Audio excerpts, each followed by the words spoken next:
जय भीम साथियों। भीमराव आम्बेडकर क्यों चाहते थे भारत को एक बार में आजादी न मिले? आज की इस खास वीडियो में मैं आपको इसी के बारे में विस्तार पूर्वक बताने वाला हूं, तो वीडियो को पूरा जरूर देखें।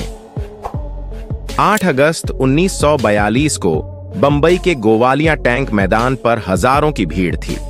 मंच पर अखिल भारतीय कांग्रेस महासमिति ने वह प्रस्ताव पारित किया जिसे भारत छोड़ो प्रस्ताव कहा गया। महात्मा गांधी खड़े हुए और कहा, अब एक साथ खड़े होकर आवाज उठाने का वक्त अब आ गया है। मैं आपको एक मंत्र देना चाहता हूं जिसे आप अपने दिल में उतार लें। यह मंत्र है, करो या मरो। गांधी के इस भाषण ने पूरे देश को खड़ा कर दिया। ये एक ऐसा आंदोलन बन गया जिसने ब्रिटिश हुकूमत की जड़ें हिलाकर रख दी। अंग्रेजी हुकूमत इतना डर गई थी कि उसने आंदोलन शुरू होते ही गांधी, नेहरू, पटेल, आजाद समेत कई बड़े नेताओं को गिरफ्तार कर लिया। उसे लगा कि आंदोलन ठंडा पड़ जाएगा, लेकिन तस्वीर इससे उलट बनी।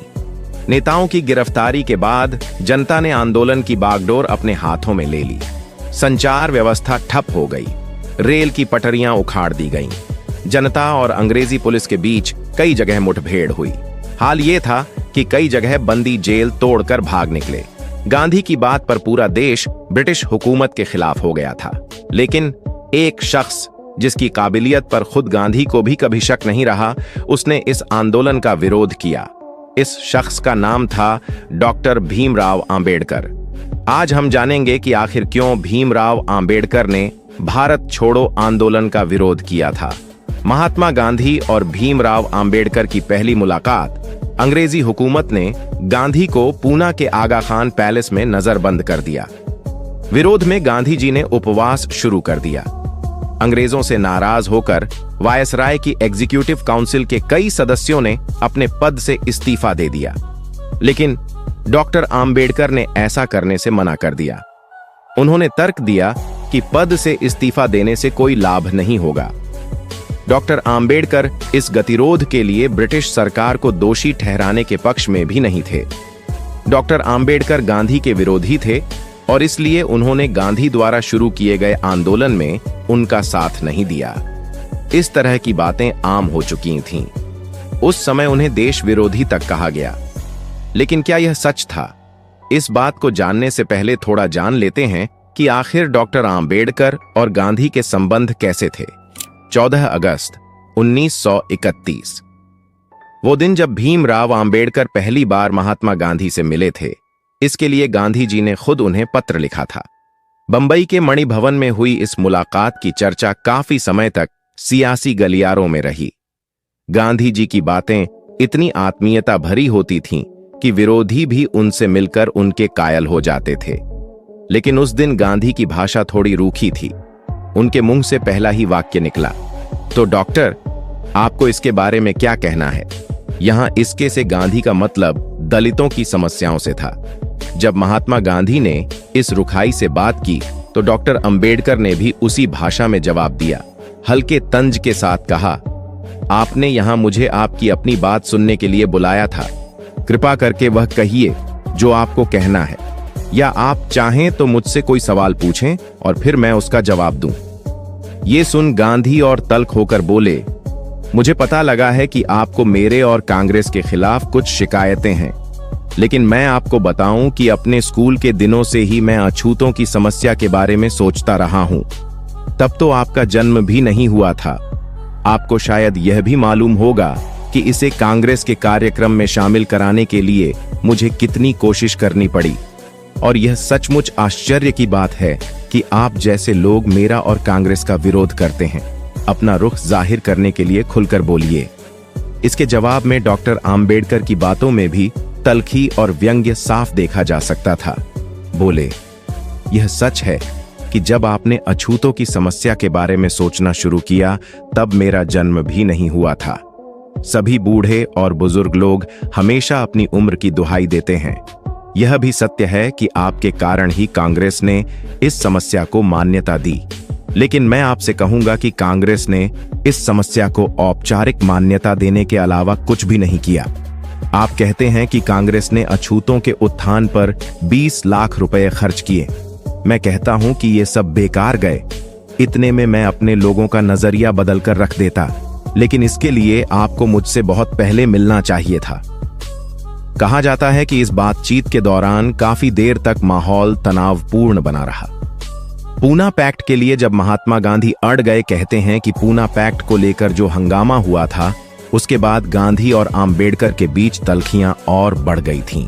24 सितंबर 1932 को पूना पैक्ट समझौता दोनों के बीच पुणे की यरवदा जेल में हुआ था।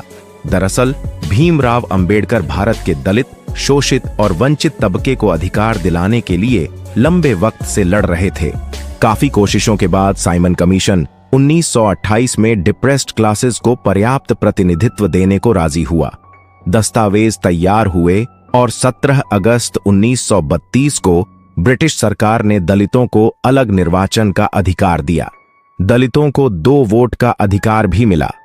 2 वोट सिस्टम में दलित 1 वोट से अपना प्रतिनिधि चुन सकते थे और दूसरे वोट से वे सामान्य वर्ग के किसी प्रतिनिधि को चुन सकते थे। गांधी जी दलितों के उत्थान के पक्षधर थे, लेकिन वो दलितों के लिए अलग निर्वाचन और उनके 2 वोट के अधिकार के विरोधी थे। उन्हें लगता था कि इससे दलितों और सवर्णों के बीच खाई बढ़ेगी, हिंदू समाज बिखर जाएगा।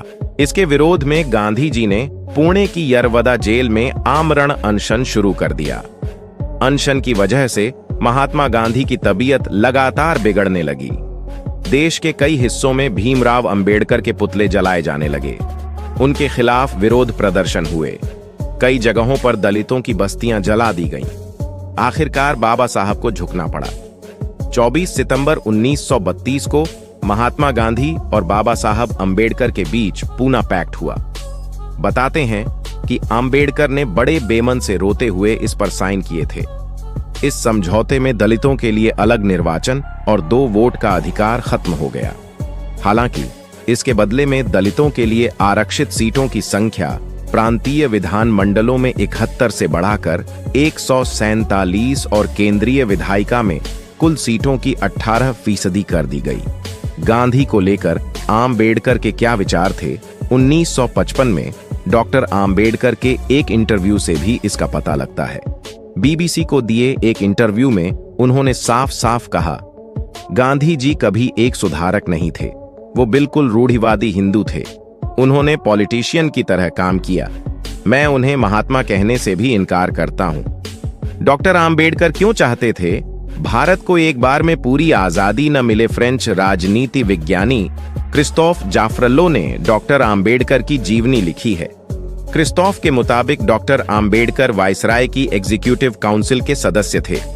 सदस्य का दर्जा आज के समय के कैबिनेट मंत्री के बराबर होता था। क्रिस्तोफ जाफरलो लिखते हैं, उस समय आम्बेडकर के हाथ में श्रम विभाग से जुड़ी जिम्मेदारी थी। बतौर वायसराय काउंसिल के सदस्य आम्बेडकर ने निचले तबके के उत्थान के लिए कई सामाजिक कानून बनवाए। भारतीय ट्रेड यूनियन संशोधन विधेयक पारित कराया, जिसने हर कंपनी में एक ट्रेड यूनियन को अनिवार्य बना दिया। ब्रिटिश शासन में वेतन भुगतान संशोधन विधेयक और कई कारखाने संशोधन विधेयक भी उन्हें पास करवा दिया। उन्होंने ब्रिटिश सेना में बड़ी संख्या में दलितों की भर्ती करवाई और विशेष रूप से महार बटालियन को बहाल करवाया। कुल मिलाकर डॉक्टर आम्बेडकर ब्रिटिश हुकूमत में जिस पद पर थे, वे इसे अपने हाथ में मिली एक ऐसी बड़ी ताकत मानते थे जिसके जरिए वे दलितों और वंचितों के हित में कुछ बड़े काम कर सकते थे। उनका मानना था कि वे देश की आजादी से पहले ब्रिटिश सरकार में ही दलितों के लिए कुछ कर देंगे, जिससे जातिवाद की खाई और लोगों की सोच बदल जाए। और अगर ऐसा होने के बाद देश को आजादी मिलती है तो वह दलितों के लिए लाभकारी होगी। इन्हीं वजहों के चलते डॉक्टर आम्बेडकर कहते थे कि भारत को एकदम पूरी आजादी नहीं मिलनी चाहिए थी, क्योंकि भारतीय समाज इसके लिए तैयार नहीं था। क्या डॉक्टर आम्बेडकर ने गांधी से तल्खी के चलते भारत छोड़ो आंदोलन का विरोध किया?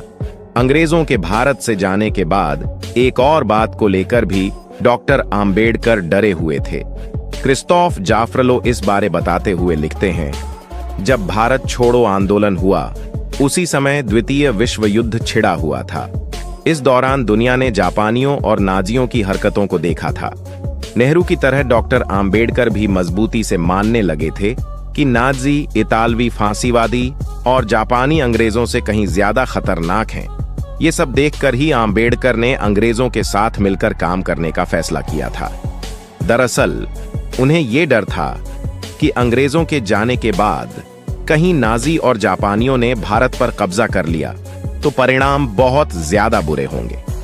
डॉक्टर आम्बेडकर ने भारत छोड़ो आंदोलन के दौरान एक बार इस बात का जिक्र करते हुए कहा भी था, सभी भारतीयों की सच्ची का देशभक्ति यही है कि वे भारत छोड़ो जैसे आंदोलनों में अराजकता फैलने से रोकें, क्योंकि इसमें कोई संदेह नहीं कि इस तरह के आंदोलन हमारे देश को जापान का गुलाम बनाने में मदद करेंगे। देखा जाए तो गांधी और डॉक्टर आम्बेडकर के लक्ष्य थोड़ा अलग अलग थे, दोनों के रास्ते भी थोड़ा जुदा थे, लेकिन दोनों ने भारत देश के लिए कुछ न कुछ अपना योगदान जरूर दिया है। यदि आपको हमारे द्वारा बनाया गया यह वीडियो पसंद आया हो और बाबा साहेब पर बनाया गया हमारा ये वीडियो कैसा लगा, आप हमें कमेंट करके जरूर बताएं। दोस्तों, आज की वीडियो में बस इतना ही। इस चैनल पर मैं सिर्फ बाबा साहेब के जीवन से जुड़ी छोटी बड़ी सभी जानकारी लेकर आता रहता हूं। यदि आप बाबा साहब को पसंद करते हो और इनके बारे में और अधिक जानना चाहते हो, वीडियो को पूरा देखने के लिए धन्यवाद। उम्मीद करता हूं आपके विचार भी बाबा साहब की तरह अच्छे होंगे।